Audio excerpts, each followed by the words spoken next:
Boa noite, irmãos e irmãs, bem-vindos ao nosso culto virtual. Nosso culto acontece todo domingo, às 18 horas aqui no YouTube, e também de forma presencial na rua Castro Alves, número 510, Vila Antártica, Botucatu, também às 18 horas. Às segundas-feiras, às 2h30 da tarde, e às quartas-feiras, às 7h30 da noite, acontecem nossas reuniões de oração através do aplicativo Zoom.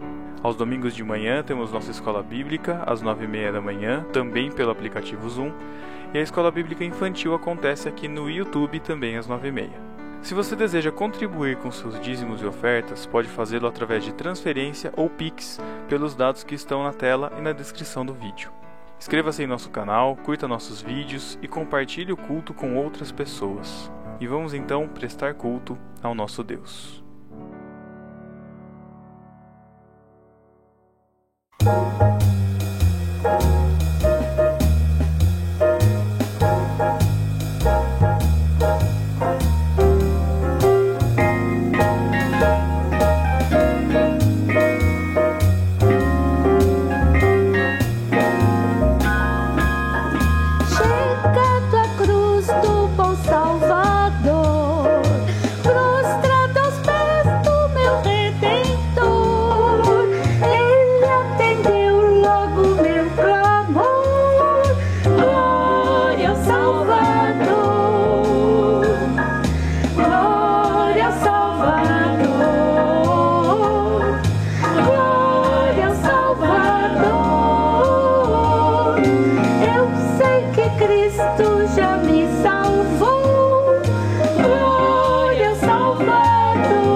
Boa noite, irmãos. Boa noite, irmãos. Graça e paz seja com todos, amém?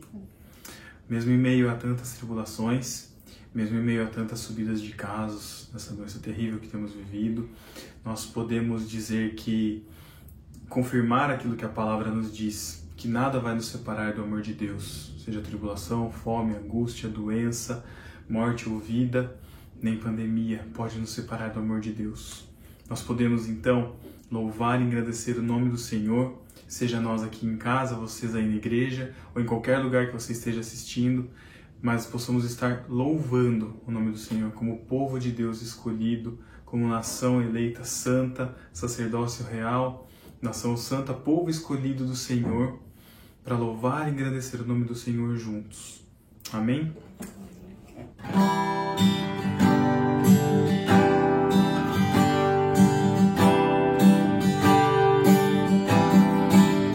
É o teu povo aqui presente, todos numa só voz declarando que só tu és grande. Exaltamos teu doce nome, pelo amor, pela cruz, por teu Filho Jesus, pois és santo, sim, és digno de louvor e de ser adorado. És bondoso, Pai querido, dentre todas as coisas, tu és verdadeiro Senhor.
coisas, Tu és verdadeiro, Senhor.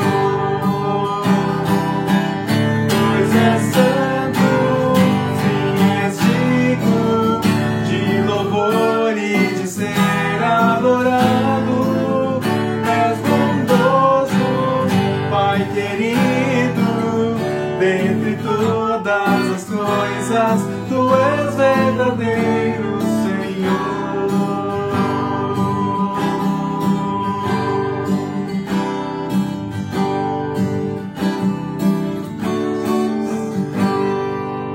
Amém. Glórias ao nome do Senhor, que é santo, digno de ser louvado. Por isso nós estamos aqui e dedicamos a nossa vida para louvar e engrandecer o nome do Senhor. Amém?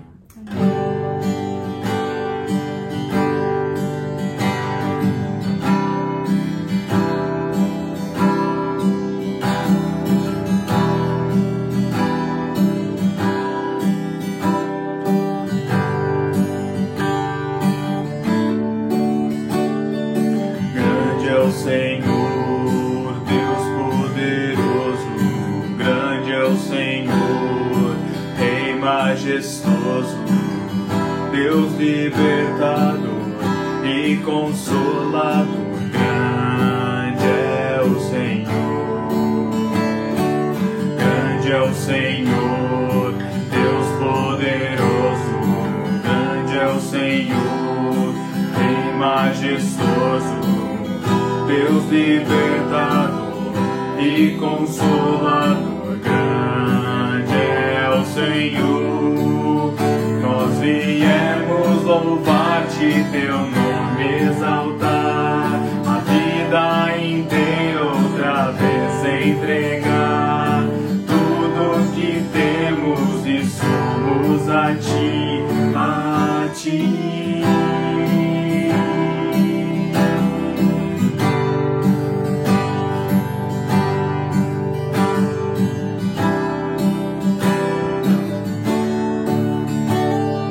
Grande é o Senhor, Deus poderoso.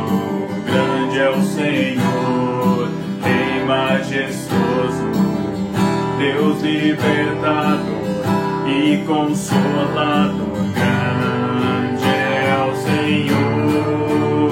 Nós viemos louvar-te, teu nome exaltar, a vida inteira outra vez entregar tudo que temos e somos a ti, a ti. Nós viemos louvar-te, teu nome exaltar, a vida inteira outra vez entregar tudo que temos e somos a ti, a ti. Grande é o Senhor, Deus poderoso. Grande é o Senhor, Rei majestoso. Deus libertador e consolador. Grande é o Senhor. Grande é o Senhor, Deus poderoso. Grande é o Senhor, Rei majestoso. Deus libertador e consolador. Grande é o Senhor. Grande é o Senhor. Grande é o Senhor.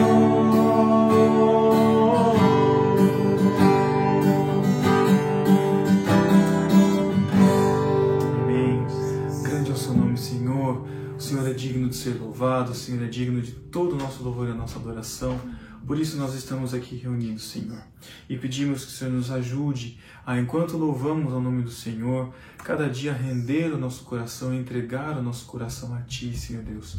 Que nossa vida possa ser dedicada a Te servir, a Te agradecer, a Te louvar e engrandecer o Teu nome. Que as nossas atitudes, Senhor, possam ser as atitudes que o Senhor tomaria no nosso lugar. Que possamos, ó Deus, ser santificados a cada dia, que nosso coração a cada dia seja mais parecido com o Senhor. Por isso dedicamos e entregamos o nosso coração diante do Senhor.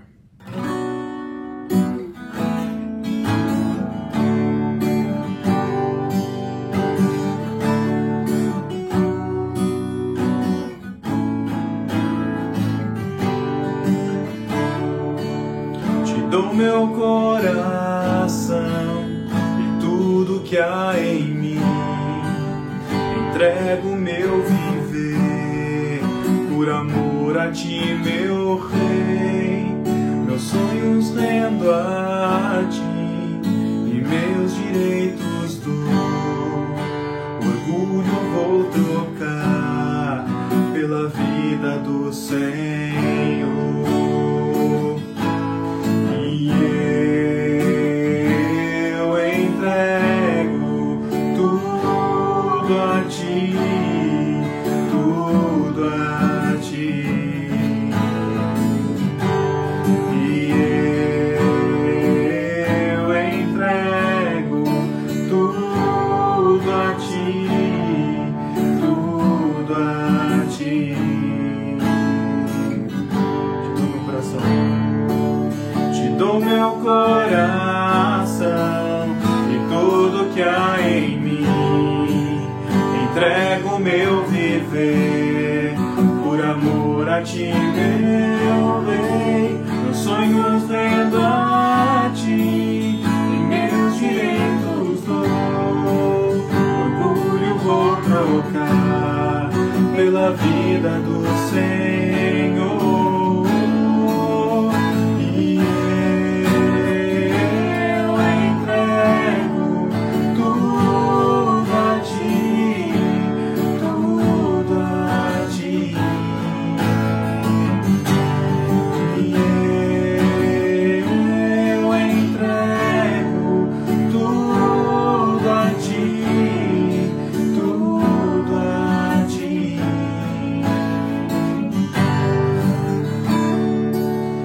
Canto esta canção de entrega a ti, Jesus, e o que o mundo dá eu deixo aos pés da cruz, por conhecer a ti, teu nome dar louvor, sentir tua alegria, partilhando tua dor. E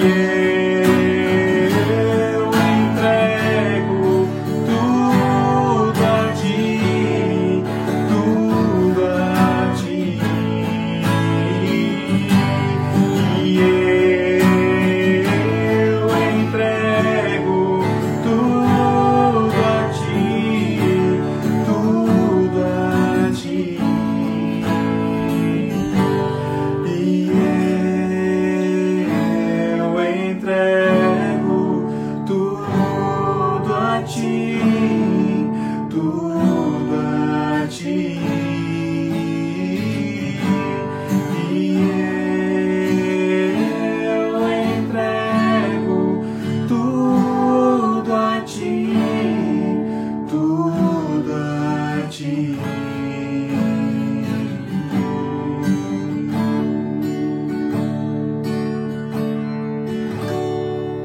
Amém. Senhor, nós entregamos tudo nas tuas mãos, ó Pai. Queremos tirar o nosso orgulho, ó Deus, nossa presunção, entregar as nossas inseguranças diante do Senhor, queremos entregar as nossas vontades diante do Senhor, que o Senhor continue a nos guiar e a nos mostrar o caminho que realmente devemos seguir, ó Pai, que o Senhor nos proteja do nosso coração enganoso e que possamos fazer o que a Tua vontade quer, Senhor.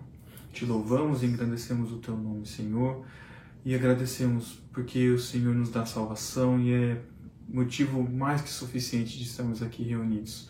Mas te louvamos e engrandecemos por tudo que o Senhor tem feito por nós, por ter nos protegido e nos sustentado até este momento. Em nome de Jesus. Amém. Amém. Amém. Que Deus te abençoe. Deus abençoe. Olá, meu irmão, minha irmã, saúdo você mais uma vez com a graça e com a paz do nosso Senhor e Salvador Jesus, que Ele continue abençoando as nossas vidas, falando conosco através da palavra. E eu gostaria hoje de relembrar um texto que nós já passamos por ele, na verdade no dia 28 de junho do ano passado.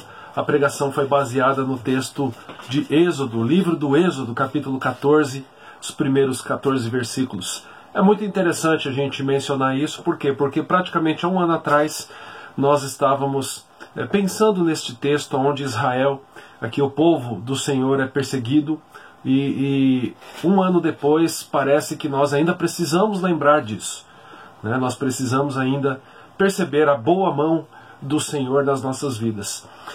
Essa semana comecei um curso, né, com alguns pastores, aproximadamente aí uns 90 pastores, um curso de filosofia ministerial. E uma pergunta que foi feita, por mais que seja um assunto que a gente vê no seminário, mas é sempre bom relembrar, a pergunta que foi feita para os pastores é o seguinte: quando você prepara a mensagem, o que você espera que a mensagem gere como resultado na vida da igreja? E eu tenho certeza que o Senhor deseja que através desse texto a nossa fé seja fortalecida nele, né? Que a nossa esperança esteja nele, e que nós sejamos homens e mulheres que no meio do caos conseguem olhar e perceber ainda a esperança, perceber ainda a convicção, né, do fato do Senhor estar conosco, tá? Então eu gostaria de ler o texto. Acompanhe aí a leitura de Êxodo 14, que diz assim: Disse o Senhor a Moisés: Fala aos filhos de Israel que retrocedam e se acampem defronte de Pi-Airote, entre Migdol e o mar, diante de Baal-Zefon, em frente dele vos acampareis junto ao mar. Então Faraó dirá dos filhos de Israel: Estão desorientados na terra, o deserto os encerrou. Endurecerei o coração de Faraó, para que os persiga, e serei glorificado em Faraó e em todo o seu exército, e saberão os egípcios que eu sou o Senhor. Eles assim o fizeram.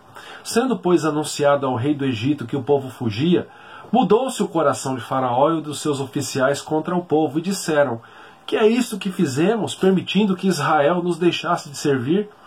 E aprontou Faraó seu carro e tomou consigo o seu povo. E tomou também 600 carros escolhidos e todos os carros do Egito com capitães sobre eles, porque o Senhor endureceu o coração de Faraó, rei do Egito, para que perseguisse os filhos de Israel. Porém os filhos de Israel saíram afoitamente. Perseguiram-nos os egípcios, todos os cavalos e carros de Faraó, e os seus cavalarianos e o seu exército, e os alcançaram acampados junto ao mar, perto de Pi-Airote, defronte de Baal-Zefon. E chegando Faraó, os filhos de Israel levantaram os olhos, e eis que os egípcios vinham atrás deles, e temeram muito. Então os filhos de Israel clamaram ao Senhor, e disseram a Moisés: Será por não haver sepulcros no Egito, que nos tiraste de lá para que morramos nesse deserto? Por que nos trataste assim, fazendo-nos sair do Egito?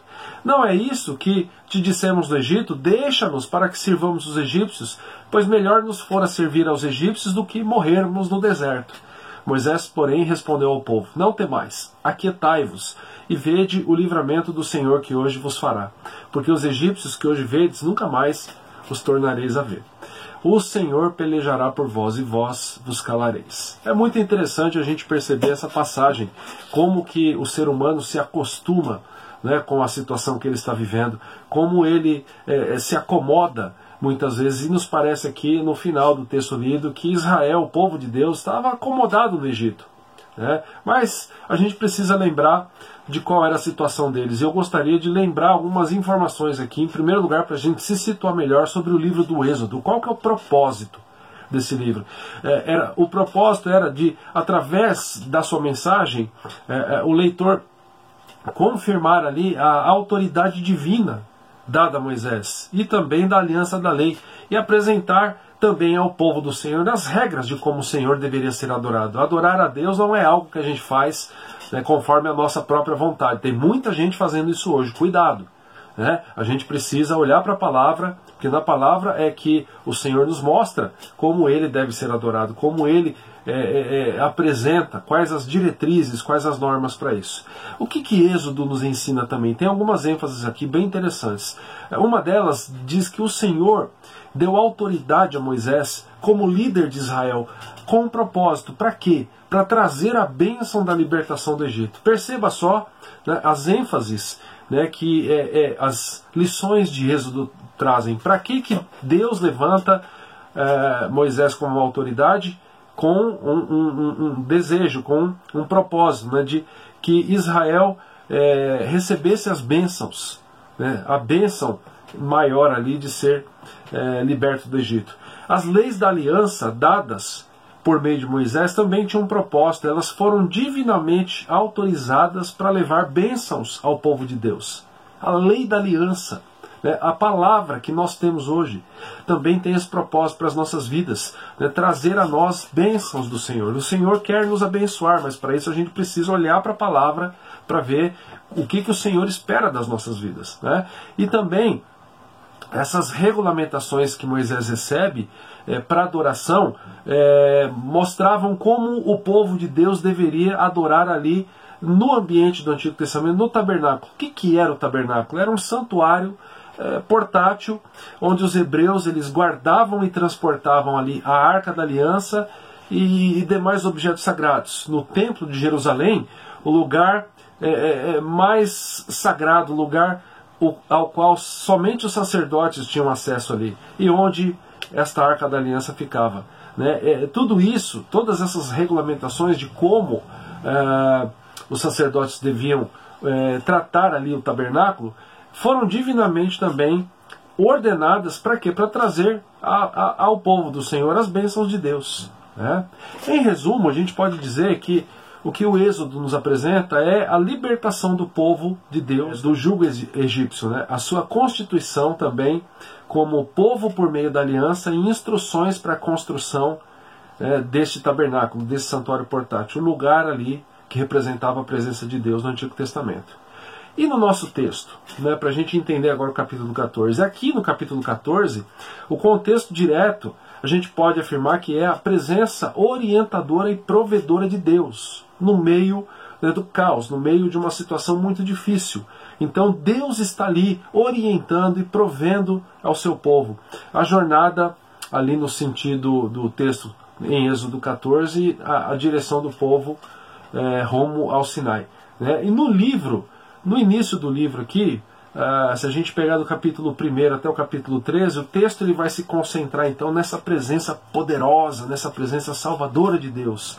E que agora chega com firmeza aqui a uma conclusão dramática ali, o texto que mostra a morte dos primogênitos ali no Egito. E o êxodo, a saída do povo de Deus, os israelitas ali do Egito. Aqui, na parte do texto que nós estamos, que a gente está no capítulo 14, mas se você pegar do capítulo 13 até o 18, o texto ele focaliza igualmente a presença de Deus, mostrando que Deus orienta, mostrando que Deus guarda e mostrando que Deus protege. Olha só que coisa interessante. Então você tem essa divisão aqui dentro do texto do Êxodo, do capítulo 13 até o capítulo 18. Mostrar que para o povo do Senhor, o Senhor é aquele que orienta, que guarda e protege. Aqui uma narrativa bem clara para nós, no texto que nós lemos. O povo de Deus está querendo sair, mas o faraó não quer permitir. E aqui a gente percebe, fica claro no texto, que é o Senhor quem endurece o coração de faraó. De modo que pela derrota o Egito saberia que Javé, que o Deus dos israelitas é o Senhor, é o único Deus. Então, vamos ver aqui, analisando o texto, algumas aplicações bem práticas para a nossa vida. Porque se tem uma coisa que esse texto deixa bem claro, não sei se você pegou isso enquanto você ouvia eu fazer a leitura, é que muitas vezes o povo de Deus se esquece de que eles têm um Deus. Muitas vezes o povo ele olha para a circunstância e deixa de olhar para a verdade que a Bíblia revela para nós de que Deus está conosco. E quando a gente olha apenas para as circunstâncias, o que acontece? A gente desanima. A gente entrega os pontos. Olha aqui os 2 primeiros versículos, o que esse texto diz. Disse o Senhor a Moisés: fala aos filhos de Israel que retrocedam e se acampem defronte de Pi-Airote, entre Migdol e o mar, diante de Baal-Zephon, em frente dele vos acampareis junto ao mar. Então a gente percebe que o povo de Deus, ele estava onde? Ele estava exatamente onde Deus queria que o povo estivesse. Olha só que coisa maravilhosa. O soberano, o Rei dos Reis e Senhor dos Senhores, o Criador dos céus e da terra, que escolhe um povo para ser o povo dele, é o povo que, através do líder que foi estabelecido por Deus para a bênção do povo, esse líder é Moisés, é Deus quem está orientando onde o povo deveria estar. Deus está no controle o tempo todo. Vamos lembrar de alguns pontos importantes aqui. O povo de Israel havia permanecido, sabe quanto tempo no cativeiro no Egito? Por 430 anos. Você vê lá depois em Êxodo 12, verso 40. Né? O povo de Israel, ele chega ao Egito, né? Por quê? Porque ele caiu de paraquedas ali? Não, porque ele foi direcionado pelo Senhor para estar lá. A gente tem essa informação quando a gente lê o final, né, do livro de Gênesis, por exemplo, capítulo 45, 46. Olha, por exemplo, o que diz o capítulo 45, versos 7 e 8, para você perceber como é que o povo estava lá, porque Deus queria que o povo estivesse lá. Gênesis 45, 7. Deus me enviou adiante de vós. Aqui é José falando para os seus irmãos que o haviam vendido como um escravo a ismaelitas, até que José, de fato, foi parar no Egito. Né? E aí, anos e anos depois, já para a parte final da vida de José, ele agora como governador, como rei, ali praticamente rei do Egito, né? Apenas acima dele a figura do faraó, e depois ele era o governador, ele cuidava de todas as coisas. E ali ele se dá a conhecer agora aos seus irmãos, só para relembrar da passagem, e aos seus irmãos agora, ele diz isso: Deus me enviou adiante de vós para conservar vossa sucessão na terra, e para vos preservar a vida por um grande livramento. Verso 8. Assim, não foram vocês que me enviaram para cá, e sim, Deus me enviou para cá, que me pôs por pai de Faraó, e senhor de toda a sua casa, da casa de Faraó, e como governador em toda a terra do Egito. Meus irmãos, a história de como José foi levado ao Egito e como ascendeu ao governo, né, como ele agora se dá a conhecer aos seus irmãos e os leva juntamente com seu pai ao Egito, nos deixa claro de que o povo estava exatamente onde Deus queria que o povo estivesse. Né? Deus tinha conhecimento também do sofrimento do povo. Né? E quando eu fico pensando lá atrás no povo, eu fico pensando na minha vida também. Né? Um versículo que eu gosto demais é o Salmo 25, verso 12, que diz que ao homem que teme ao Senhor, ele o instruirá no caminho que deve escolher. E quando a gente entende isso, né, a gente percebe que Deus está o tempo todo trazendo instrução para nós. Muitas vezes a gente não entende porque a gente não busca. Né? Agora, se lá atrás o povo do Senhor estava exatamente aonde o Senhor queria que o povo estivesse, e nós hoje, será que nós estamos perdidos? Estamos aqui pelo simples motivo de não tinha outro lugar, é uma coincidência, faz parte da vida. Não, nós estamos onde Deus quer que nós estejamos. E se o Senhor conhecia a situação do povo lá atrás, será que o Senhor conhece a sua situação hoje, as suas dores? Deus tinha conhecimento da situação do seu povo no Egito. Por exemplo, quando a gente lê o capítulo 2 desse livro de Êxodo, que no verso 23 diz o seguinte: decorridos muitos dias, morreu o rei do Egito. Os filhos de Israel gemiam sob a servidão e por causa dela clamaram, e o seu clamor subiu a Deus. Ouvindo Deus o seu gemido, lembrou-se da sua aliança com Abraão, Isaque e com Jacó. E viu Deus os filhos de Israel e atentou para a sua condição. Então aqui, se a gente está no capítulo 14 percebendo que agora, né, saindo do Egito, o povo está reclamando com Moisés: pô, Moisés, nós estamos sofrendo aqui nesse deserto, né, seria muito melhor a gente ficar lá, né, o comodismo, né, a gente percebe que o Senhor sabia qual era a situação do povo. O Senhor está atento à situação do povo, o Senhor está atento à situação que você tem vivido hoje. Né? E olha que interessante, se por um lado as pessoas ali estavam, na sua grande maioria, no meio da multidão, né, ali desanimadas, Deus levantou um homem para liderar a saída do seu povo do Egito. Deus, né, o reverendo Hernandes Dias Lopes costuma dizer que Deus não usa métodos, Deus usa homens. Ele não usa ideias, ele usa homens. Né? E aí ele levanta Moisés como líder do povo na saída do Egito. Êxodo 7:1, que diz assim: então disse o Senhor a Moisés: vê que eu te constituí como Deus sobre Faraó, e Arão teu irmão será o teu profeta. Meus irmãos, o que é maravilhoso da gente entender aqui é que Deus está no controle o tempo todo. E Deus mesmo é este que endurece o coração de Faraó para que ele não deixasse o povo sair. E desta forma, Deus ser glorificado, mostrando a Faraó e a todo o povo egípcio que só existia um Deus, ele mesmo, Javé, o Deus de Israel. Não existiam outros deuses. Faraó não era nenhum Deus. E Deus, ele mostra isso, como tocando no coração dele, petrificando o coração, endurecendo o coração de Faraó, aquele que se achava poderoso. E da mesma maneira, tem homens hoje que por causa do seu papel na política, na liderança de alguns países, se acham, assim como o faraó, os deuses da própria existência do mundo. E Deus é aquele que, na hora que Ele quer, Ele endurece o coração de quem Ele quer. Aqui nós temos uma primeira grande lição. Eu tenho duas grandes lições nesse texto para a gente refletir. Qual lição é essa? Ela já está muito clara. Deus está sempre no controle das nossas vidas. Esse texto é muito claro, essa verdade aqui está saltando aos olhos aqui. É o Senhor quem está no controle.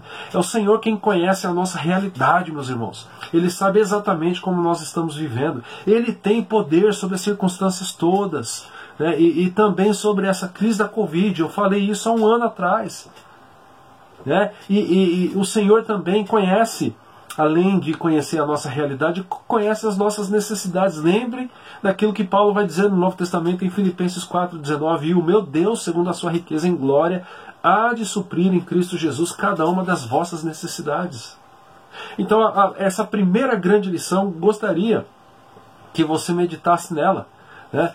Mas olha como que o Brasil está, olha como que o mundo está. Mas Deus não deixou de ser Deus. Mas está difícil demais essa crise da Covid. Fico eu pensando nas grandes pandemias que a história da humanidade registra. Eu acho que eles pensavam da mesma maneira. Eu acredito que se nós vivêssemos grandes crises registradas na história, por exemplo, aquela grande crise financeira que teve lá nas bolsas americanas lá nos anos de 1900, se não me falha a memória, 29, não sei se eu estou certo, estou falando de cabeça agora. Talvez, se vivêssemos lá, nós pensaríamos: poxa vida, nunca houve uma crise tão grande, nem nunca haverá dessa magnitude. E se tem uma coisa que a gente tem aprendido, é que a gente não conhece o futuro. Né? E não querendo ser profeta do desânimo, mas quem nos assegura que lá para frente a gente não vai enfrentar uma crise ainda mais danosa e pior do que essa?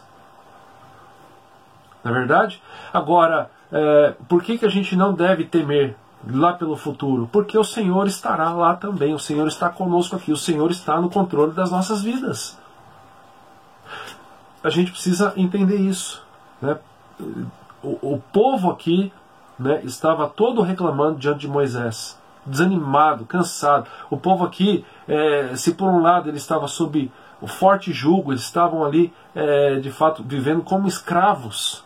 Agora que eles estão ali em uma outra situação, agora que eles saem do Egito, agora que eles estão com medo daquilo que estava por vir, começam a olhar para trás e começam a dizer: era melhor a gente ficar lá. Então era melhor ser escravo do que perceber ali a presença de Deus. Consegue perceber isso? E aí eu pergunto para você: será que você não faz isso muitas vezes? Quando as circunstâncias da vida nos amedrontam, meus irmãos, né? Olha só o texto, nos mostra aqui no verso 3. Então o faraó dirá dos filhos de Israel: eles estão desorientados na terra e o deserto os encerrou. Endurecerei o coração de faraó, Deus diz, para que os persiga, e serei glorificado em faraó e em todo o seu exército, e saberão os egípcios que eu sou o Senhor. E eles assim o fizeram. Sendo, pois, anunciado ao rei do Egito que o povo fugia, mudou-se o coração de faraó. Deus já havia dito que faria isso. E dos seus oficiais contra o povo, e disseram: que é isso que fizemos, permitindo que Israel nos deixasse de servir? E aprontou o faraó seu carro, e tomou consigo o seu povo, e também 600 carros escolhidos, e todos os carros do Egito, e capitães sobre eles. Por quê? Porque o Senhor endureceu o coração de Faraó, rei do Egito, para que perseguisse os filhos de Israel. Porém, os filhos de Israel saíram afoitamente. Agora, o que me chama a atenção é que eles saíram afoitamente, mas eles saíram morrendo de medo. Eles estavam tomados pelo medo.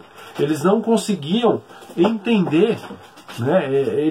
O texto me mostra isso, que eles estavam ali completamente tomados pelo pavor. Por isso que eles começam a reclamar. E aqui a gente tem uma segunda grande lição, né, para as nossas vidas. Se a primeira é a gente lembrar do óbvio, que para nós tinha que ser muito óbvio, né, de que Deus está no controle o tempo todo, parece chover no molhado. Mas a gente precisa lembrar disso. Né? A segunda grande lição aqui, clara também, é: clame ao Senhor, busque a presença de Deus. Olha só no verso 9: perseguiram-nos os egípcios. O povo de Deus está fugindo. Os egípcios agora estão perseguindo eles. todos os cavalos e carros de Faraó e os seus cavalarianos e o seu exército, e os alcançaram, acampados junto ao mar, perto de Pi-Hairote, defronte de Baal-Zephon. Como é que será que o povo de Deus estava agora? Como é que os israelitas estavam lidando com isso? Com tamanha perseguição, com ameaça, com medo.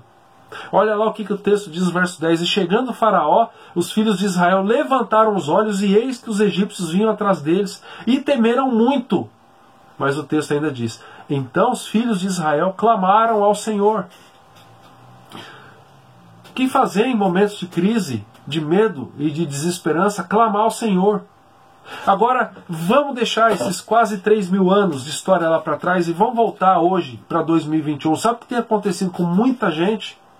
Muita gente está olhando, né, e guardadas as comparações, percebendo o exército de Faraó chegando perto, mas estão esquecendo daquilo que está na parte final do verso 10. Estão esquecendo de clamar ao Senhor, estão esquecendo de que existe Deus. Parece que tem adulto que se esqueceu tanto disso, que só sabe se esconder debaixo da cama de medo, debaixo da coberta. Ah, eu estou sozinho. Meus irmãos, se você é servo de Deus, Deus sabe o que você está precisando, Deus sabe quais são as suas necessidades. Ah, pastor, mas por que eu não sinto? Né? Talvez porque você esteja abrindo mão da bênção que o Senhor quer. Lembra que quando a gente disse lá no começo de que quando Deus ele dá as suas leis, quando Deus ele levanta um líder ali, Moisés, tudo está ligado à bênção do povo? Agora, por que o povo aqui estava reclamando? Porque estavam desatentos em relação a isso. O que fazer nesse momento de crise? O que fazer nesse momento de medo e de desesperança? Como é que você está hoje? Você está morrendo de medo? Clame ao Senhor, meu irmão, busque a presença dele. Agora, eu busco. Eu quero perguntar para você, faz alguns dias, algumas semanas, que eu tenho sido enfático em dizer, até às vezes com medo de ser assim, repetitivo demais. Mas eu sei que eu estou sendo repetitivo, mas eu preciso. Você tem investido na sua vida com Deus? Porque quando a gente conversa, e eu tenho certeza, na nossa igreja e em outras, se a gente conversar com pessoas que há semanas ou talvez meses não estão participando, nem do culto presencial, nem do culto online, se você perguntar, mas como é que está a vida com Deus? Eu oro, pastor. Eu leio a palavra. E aí eu faço uma grande pergunta que eu quero que você responda para você no seu coração. Será? Você tem orado de fato? A oração é tão importante para você a ponto dela estar na tua agenda e de você ter momentos específicos ali em que você precisa do Senhor. Você tem lido e meditado na sua palavra? O bem-aventurado é assim, aquele que na lei de Deus ele medita. Você tem investido na comunhão com a sua igreja? Não, porque eu estou desanimado. Mas é no momento de desânimo que a gente precisa clamar ao Senhor. Aqui nesse texto, os israelitas, no momento em que eles se viram de frente ali do exército do inimigo, é nesse momento que eles clamam a Deus. Então, se você não tem participado, se você tem outras prioridades atualmente na tua vida e a comunhão com a igreja não tem sido uma delas, pastor, mas pense você com você mesmo. Você tem participado? Não, porque eu viajei. Não, porque eu estou assim. Não, porque... Não, você tem participado? Porque é nesse momento, no momento da dificuldade, que a gente clama a Deus. Deixa eu dizer algo muito claro aqui, meus irmãos. Não existe nenhuma fórmula mágica para os problemas desaparecerem da nossa vida. O que a gente deve fazer no momento de dificuldade é buscar a presença do Senhor. Sabe para quê? Para que a gente possa, como Paulo diz lá em Efésios, resistir ao dia mal. Estou fazendo referência aqui a Efésios 6,13, que diz assim: portanto, tomai toda a armadura de Deus, para que possais resistir no dia mal, e depois de terdes vencido tudo, permanecer inabaláveis. Eu tenho percebido irmãos que buscam a presença de Deus, e nos parece que muitas vezes eles enfrentam mais dificuldades do que nós, ao mesmo tempo em que eles estão mais tranquilos do que nós. Por quê? Que estão buscando a presença de Deus. Então, Anote isso aí, não existe uma fórmula mágica para os problemas desaparecerem da vida. Mas quando a gente está de frente com o exército do inimigo, e Paulo vai dizer que nós estamos em luta, em uma guerra espiritual, e a gente clama ao Senhor, e isso nos fortalece. E aí a gente consegue se manter inabalável, como ele diz em Efésios. E aí o texto continua dizendo no verso 11, disseram a Moisés, olha só que interessante isso aqui agora, será por não haver sepulcros no Egito que nos tiraste de lá, para que morramos aqui nesse deserto? Por que nos trataste assim, fazendo-nos sair do Egito? A questão do comodismo. Eles estavam ali com saudade de serem escravos. Não é isso que te dissemos no Egito? Deixa-nos para que sirvamos os egípcios, pois melhor nos fora servir aos egípcios do que morrermos nesse deserto. Perceba um ponto muito interessante aqui. Aqui o povo de Deus, né, enquanto enfrenta desafios na sua jornada, em um momento, né, parece que clama a Deus, mas ao mesmo tempo eles estão ali meio que divididos, né, porque eles estão focando no problema, né, apenas e visualizando o caos. Né. Eles não percebem que o Senhor estava no controle da situação. Será que a gente, vez ou outra, não age assim também? Ah, mas olha, eu vou ali na igreja no domingo e aí os meus problemas vão desaparecer. Não, isso é um processo. Né? A sua presença na igreja, neste momento de pandemia, de forma presencial lá no templo ou de forma online na sua casa, mas você estando com a igreja, isso é essencial para a gente enfrentar as dificuldades. Porque o que o verso 11 e o 12 me mostram, essa reclamação do povo, é de que é muito difícil você parar de focar no problema. E aqui talvez a gente precise pensar em uma outra questão. Muito cuidado, né, a quem você dá ouvidos. Toma cuidado para você não ficar dando ouvidos apenas a pessoas extremamente pessimistas, pessoas que não estão conseguindo vislumbrar Deus, só conseguem vislumbrar o caos. Pessoas que estão com mais medo de Satanás do que de Deus, como se Satanás fosse mais poderoso que ele. Pessoas que chegam a dizer, o nosso país não tem mais jeito. Como é que não tem jeito?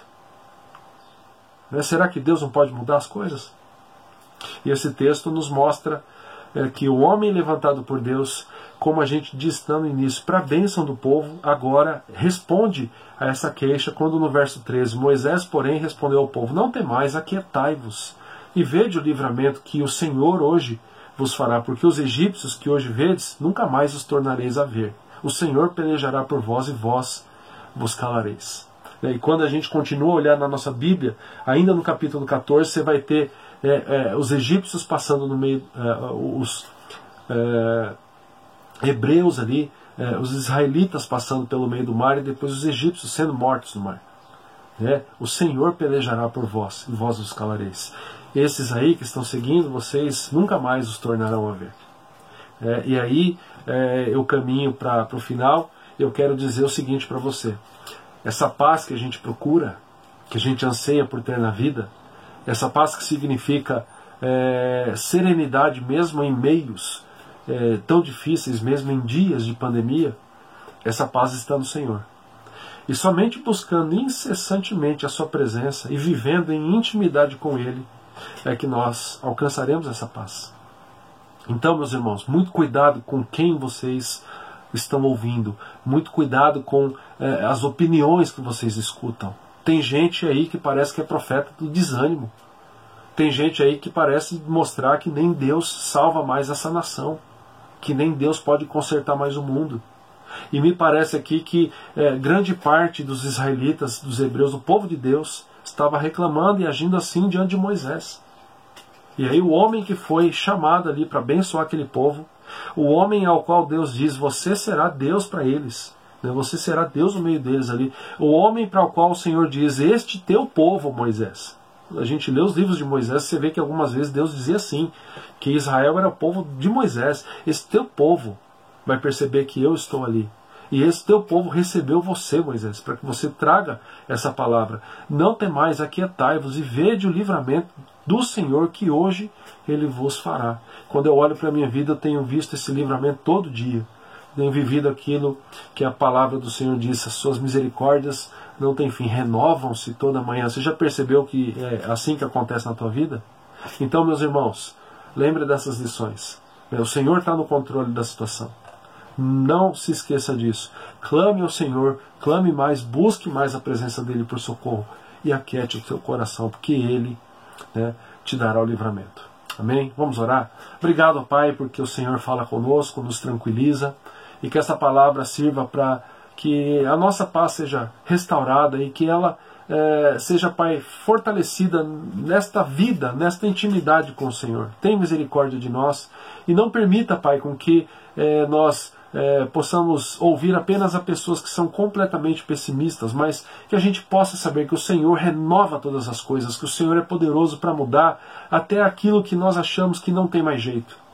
Faz a tua obra, Pai, continua a nos surpreender com a tua graça na vida de cada um de nós, é o nosso pedido, em nome do Senhor Jesus. Amém e amém. Que a graça do nosso Senhor e Salvador Jesus, que o amor do nosso amado e eterno Pai, que a comunhão e o consolo do Santo Espírito sejam sobre nós, povo de propriedade exclusiva do Senhor, hoje e para todos sempre. Amém e amém. Não tema, aquietai-vos e vede as grandes maravilhas que o Senhor fará no nosso meio. Que Deus os abençoe.